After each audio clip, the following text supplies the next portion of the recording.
Okay, gagawa tayo dito ng space.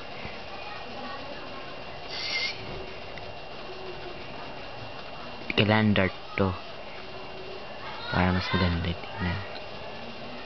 Yan. Ito black para dito.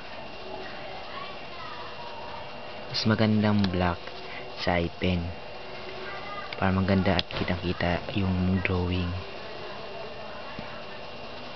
Alright. At puti sa mata. Yan. Mas maganda puti at sa ngipin.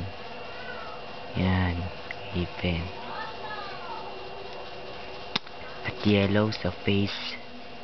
Para mas maganda. Hinamumutla talaga yung patay. Patay na yan. Zombie na yan eh. Zombie ang tawag.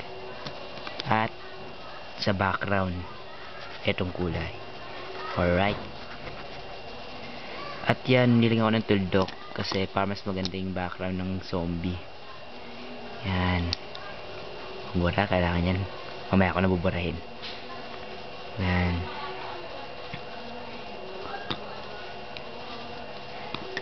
Yan. Okay na. Tapos na. Ay, t-shirt pala.